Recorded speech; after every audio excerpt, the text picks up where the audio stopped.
পর্যায়ে আপনাদেরকে জানাবো আজকের পত্রিকার কী কী আপডেট আছে সেগুলো আপনাদেরকে জানানোর চেষ্টা করব এবং সেই সাথে আজকে আবহাওয়া পরিস্থিতি কেমন সেটিও জানানোর চেষ্টা করব। একটু যদি আমরা আজকে প্রথম আলো পত্রিকার দিকে চোখ রাখি তাহলে আমরা দেখতে পাই যে আজকে কিন্তু হেডলাইন করা হয়েছে প্রথম আলোতে, যে প্রথম হেডলাইনের দিকে একটু চোখ রাখলে ফ্যাসিবাদ বিরোধী আন্দোলন, এই আন্দোলনের প্রতিটি হত্যাকাণ্ডের বিচার হবে, প্রধানমন্ত্রী সেটি বলেছেন।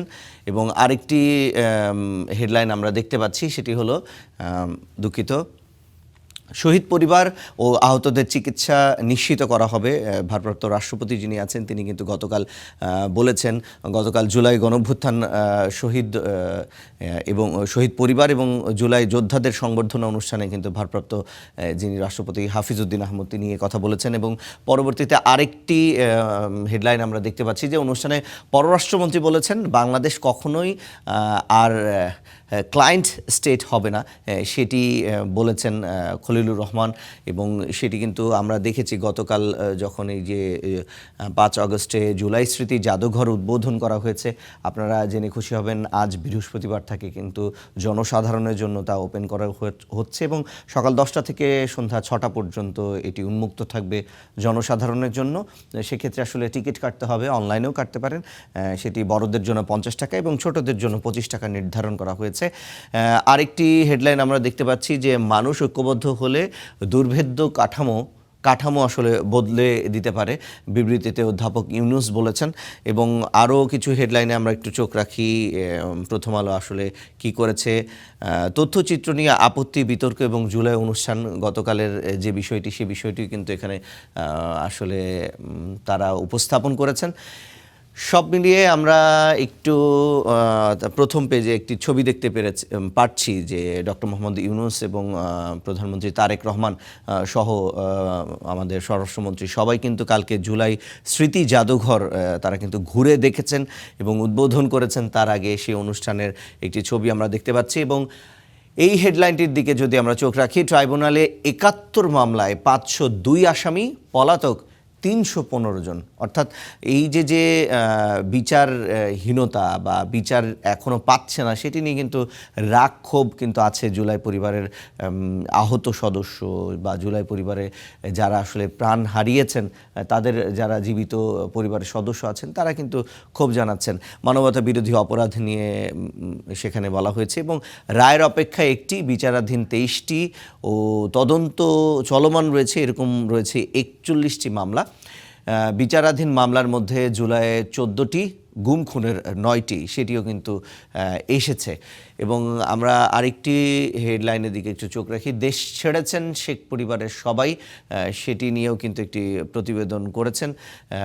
এবং হরমুজ প্রণালীতে নতুন নৌপথ নিয়ে ইরান ও ওমানের ঐকমত, অর্থাৎ এই হরমুজ প্রণালীর যে প্রভাব পুরো বিশ্বজুড়ে জ্বালানি সংকট তৈরি করেছে সেটি নিয়েও কিন্তু প্রথম আলোর একটি হেডলাইন আছে। আমরা যদি এই পর্যায়ে আরেকটি পত্রিকার দিকে একটু চোখ রাখি, ডেইলি আমরা সমকালের দিকে যদি চোখ রাখি তাহলে দেখতে পাচ্ছি সমকালে প্রথম যেই হেডলাইন সেটি হলো গ্যাসের সংকটে পোশাক কারখানায় ছুটি বেড়েছে। আমরা গতকাল দেখেছি যে এই গ্যাস সংকটের কারণে পোশাক কারখানায় ছুটি দেওয়ার কারণে আসলে যারা শ্রমিক আছেন তারা বাড়ির পথে রয়েছেন এবং তীব্র যানজটও তৈরি হয়েছে। এই গ্যাস সংকট কিন্তু শুধুমাত্র যে আমাদের উৎপাদন ব্যবস্থাকে সক্ষমতা যেটি আছে এবং স্বাভাবিক যেই পরিস্থিতি আছে সেটি কিন্তু একেবারেই নষ্ট করে দিচ্ছে। অপ্রত্যাশিত ছুটিতে ঘরমুখো হাজারো মানুষের ঢল। গাজীপুরের 7 শতাধিক কারখানায় একসঙ্গে 4 দিনের ছুটি। এটি আসলে ঈদের ছুটির মতো হয়ে গেছে, কিন্তু এই ছুটি আসলে একেবারে অপ্রত্যাশিত। এই ছুটির জন্য কোনো শ্রমিকই কোনোভাবে আসলে তাদের কোনো প্রিপারেশন নেই এবং এই যে গ্যাস সংকটের কারণে তাদের যে 4 দিনের ছুটি সেটি নিয়েও কিন্তু মিশ্র প্রতিক্রিয়া আছে শ্রমিকদের মাঝে, যে এই 4 দিন যে তারা ছুটি কাটাচ্ছেন এটি কি বেতনবিহীন নাকি বেতন সহ, সেটি নিয়ে কিন্তু অনেক মিশ্র প্রতিক্রিয়া আছে। যেহেতু গ্যাস সংকট রয়েছে সেক্ষেত্রে যারা কারখানার মালিক আছেন তারাও কিন্তু আসলে আসলে তাদের এই কারখানা বন্ধ করে দিয়েছেন এবং 4 দিনে সাধারণ ছুটি ঘোষণা করেছেন। সাভার আশুলিয়ায় 70 থেকে 80% কারখানায় 3 দিনের ছুটি। এই ছুটি কিন্তু কোনোভাবেই প্রত্যাশিত না, কিন্তু গ্যাস সংকটের কারণে যেটি তীব্র হয়েছে সেই কারণেই কিন্তু এই সংকট হয়েছে।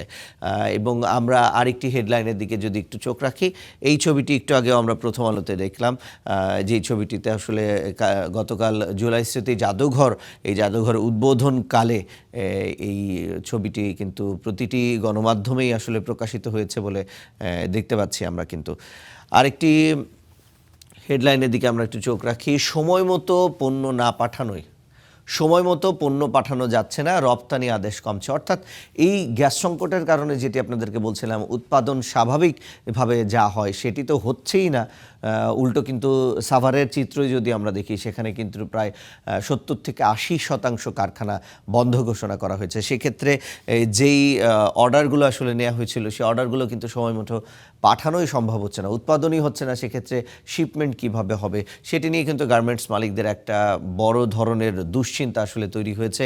1000 পোশাক কারখানায় উৎপাদন প্রায় বন্ধ থাকার তথ্য দিয়েছে বিকেএমইএর সভাপতি। 1000 কারখানা কিন্তু বন্ধ রয়েছে, সেটিও কিন্তু স্পষ্ট করে এই প্রতিবেদনে উল্লেখ করা হয়েছে।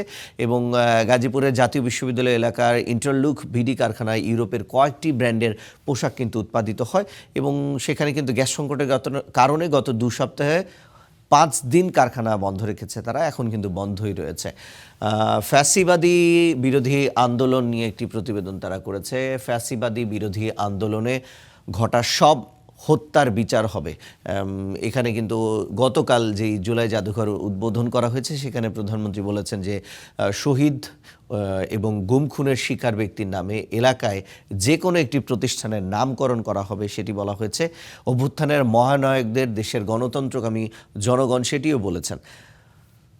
আমরা আরেকটি পত্রিকার দিকে একটু চোখ রাখি। এই পত্রিকাতে একটু চোখ রাখলে আমরা দেখতে পাবো যুগান্তরে আসলে বলা হয়েছে যে তাদের শিরোনামে আমরা দেখতে পাচ্ছি যে উন্নয়নের দেয়ালে অনিয়মের ফাটল, নতুন ভবনে এই ফাটল, বাঁকা রয়েছে এবং নিম্নমানের যে নির্মাণ সামগ্রী সেটি ব্যবহারের প্রমাণ মিলেছে। হাওড়া অঞ্চলের শিক্ষার প্রসারের প্রকল্পের নিয়ে যেই প্রতিবেদন তারা করেছে, 430 কোটি টাকার প্রকল্পে 34 কোটি টাকার অডিট আপত্তি এবং একটির কোনো নিষ্পত্তি হয়নি। অর্থাৎ এই যে স্কুল নির্মাণ করা হচ্ছে, শিক্ষা ব্যবস্থাকে আরও উন্নত করার জন্য, সেটি কিন্তু কোনোভাবে হচ্ছে না, উল্টো সেখানে দুর্নীতির চিত্র আসলে ভয়াবহ হচ্ছে।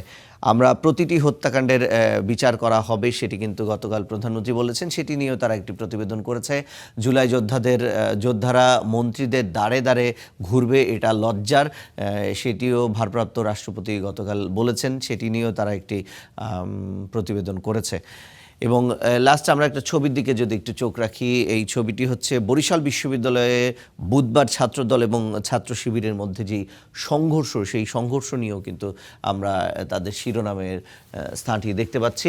একটু আমার দেশ পত্রিকার দিকে আমরা একটু চোখ রাখতে চাই। সেখানেও কিন্তু অন্য একটি ছবি, কিন্তু বিষয়টি কিন্তু একেবারেই সেটিই রয়েছে, যেটি হলো জুলাই জাদুঘর উদ্বোধনকালে যেই ছবি, সেই ছবিটি তারা প্রকাশ করেছেন। এবং দরজা খুলল জুলাই স্মৃতি জাদুঘর, অন্য একটি শিরোনামে, যেটি আসলে প্রতিটি পত্রপত্রিকায় কিন্তু স্থান পেয়েছে। তো সব মিলিয়ে দেখা যাচ্ছে যে বাংলাদেশের আজকের বৃহস্পতিবারে যতগুলো পত্রিকা আছে, গণমাধ্যমে কিন্তু গতকালের জুলাই জাদুঘর উদ্বোধনের তথ্য থেকে শুরু করে 5 আগস্টের যেই 2024-এর যেই স্মৃতিচারণ, সেটি কিন্তু তাদের শিরোনামে স্থান পেয়েছে। এবং জুলাই জাদুঘরের যারা আসলে আজকে থেকে যেতে চান, তারা কিন্তু যেতে পারবেন, যেটি আপনাদেরকে বলেছিলাম। বড়দের জন্য 50 টাকা এবং ছোটদের জন্য 25 টাকা মূল্য নির্ধারণ করা হয়েছে টিকিটের। এবং সকাল 10টা থেকে সন্ধ্যা 6টা পর্যন্ত কিন্তু এই জাদুঘর চালু থাকবে। এই কিন্তু আমাদের কাছে ছিল পত্রপত্রিকার শিরোনাম। অনেকেরই হয়তো বা সকালে পত্রিকা পড়ার অভ্যাস থাকে, তারা কিন্তু এক নজরে এই পত্রিকার শিরোনামগুলো জেনে নিয়েছেন।